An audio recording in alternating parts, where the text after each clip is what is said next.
চলতি বছর পবিত্র হজ পালনের উদ্দেশ্যে বাংলাদেশ থেকে সোমবার পর্যন্ত ১৩,৪৯৪ জন হজ যাত্রী সৌদি আরব পৌঁছেছেন। বৃহস্পতিবার ভোরে ঢাকা থেকে চলতি বছরের হজ ফ্লাইট শুরু হয়। আশকোনা হজ ক্যাম্পের সার্বিক পরিবেশ নিয়ে সন্তুষ্ট মুসল্লিরা। আমি যে মাধ্যমে আছি খুব ভালো, আমার কাছে খুব ভালো লাগছে। কোথাও কোনো ঝামেলা হয় না বা কোনো কথারও কোনো হেরফের হয়নি। হাজি ক্যাম্পে আইসো আমরা ইনশাল্লাহ সুস্থভাবে, সম্পূর্ণভাবে, নিরাপত্তাভাবে আমরা সমস্ত কাজগুলো শেষ করতে পেরেছি। হজ ক্যাম্পের পরিবেশ আমরা আনন্দিত, পরিবেশ ভালো মনে হচ্ছে। ওই যে এসে আমাদের খোঁজ খবর নিচ্ছে, দেখাশোনা করছে। ধর্ম মন্ত্রণালয়ের তথ্য অনুযায়ী চলতি বছর ৮৩,২১৮ জন হজ যেতে নিবন্ধন করেছেন।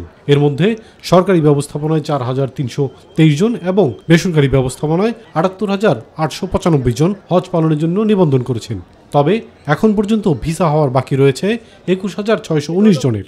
মূল হজের যে আনুষ্ঠানিকতা মিনা, আরাফা, মুজদালিফা, সেখানে কিন্তু কারোর নিয়ন্ত্রণ নাই। সেখানে হজ যাত্রীদের অনেক সময় কিছু বিড়ম্বনা হয়, কারণ ৩০ লক্ষ লোক সেখানে একত্রিত হয় এবং জায়গাটা ছোট। সেখানে স্বল্প জায়গার মধ্যে মিনায় ৩ দিন থাকতে হয়, আরাফার দিন মুজদালিফা আকাশের নিচে ঘুমাতে হয়।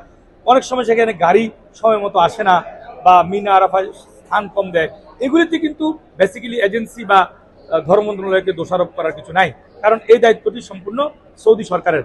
এদিকে সোমবার প্রধানমন্ত্রী শেখ হাসিনার সঙ্গে সৌজন্য সাক্ষাৎ করেছেন বাংলাদেশে নিযুক্ত সৌদি আরবের রাষ্ট্রদূত ইসা বিন ইউসুফ আল দুহাইলান। এ সময় বাংলাদেশ থেকে যারা এবছর হজের জন্য আবেদন করেছেন তাদের সবাই যেন হজে যেতে পারেন সেজন্য ভিসা সহজ করতে সৌদি আরবকে আহ্বান জানান প্রধানমন্ত্রী। চাঁদ দেখা সাপেক্ষে আগামী ১৬ জুন পবিত্র হজ অনুষ্ঠিত হবে। ইলিয়াস কমল, মাই টিভি।